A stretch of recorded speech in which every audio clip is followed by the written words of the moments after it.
सुरुवातीलाच मित्रांनो, मुंबईमधून सगळ्यात मोठी बातमी आता समोर येत आहे।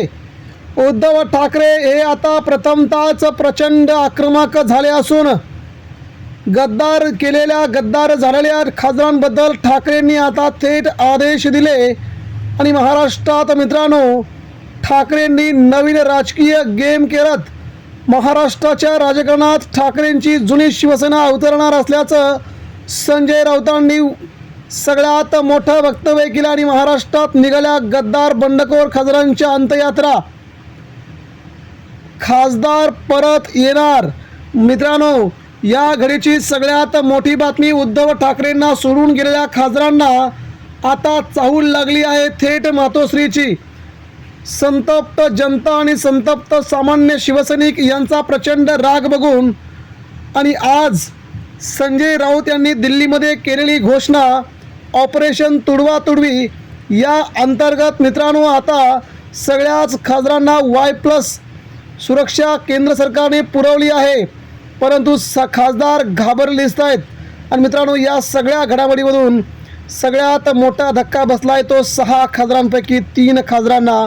आणि महाराष्ट्राच्या राजकारणामध्ये खासदारांनी आपला निर्णय बदलण्या इतपत मित्रांनो राजकीय समीकरण जुळवून घेण्याचा पुन्हा एकदा प्रयत्न केला आहे थेट मातोश्रीशी।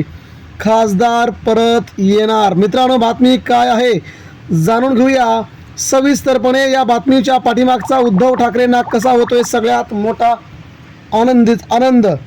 मित्रांनो, सध्या एकनाथ शिंदे यांनी दुसऱ्यांदा उद्धव ठाकरे यांची शिवसेना फोडली।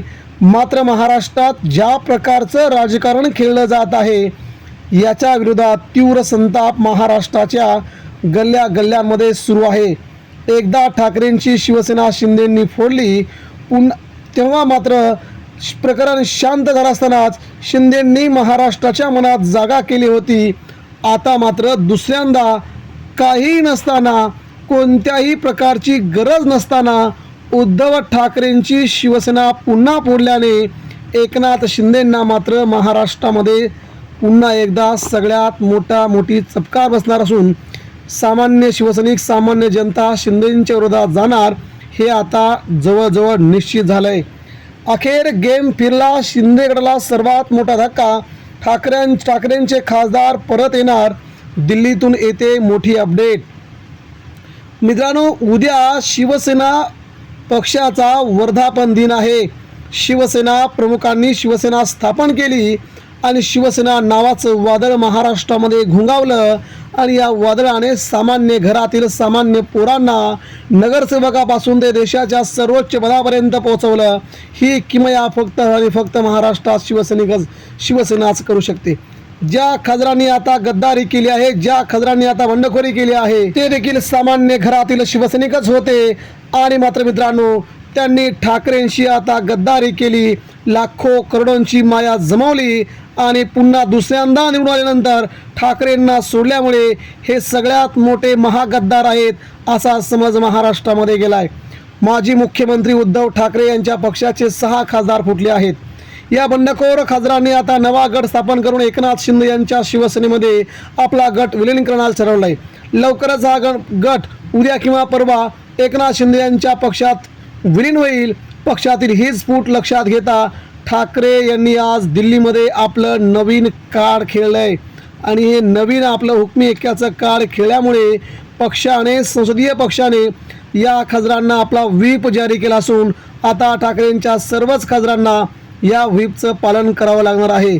त्यामुळे नेमकं काय होणार याकडे संपूर्ण राज्याचं लक्ष लागलं असतानाच त्यातील आता काही खासदार काल रात्री उद्धव ठाकरेंच्या संपर्कामध्ये आहेत, ठाकरेंच्या शिवसेनेच्या काही संपर्कामध्ये आहेत।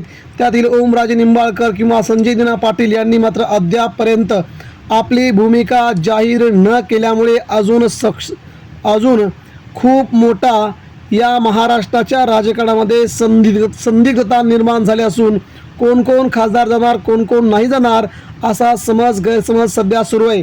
2 खासदारांनी उद्धव ठाकरेंशी संपर्क केला तर 4 खासदार जर गेले तर चारीच्या चारी खासदार अपात्र ठरतील आणि हे 2 उरलेले खासदार देखील अपात्र ठरतील.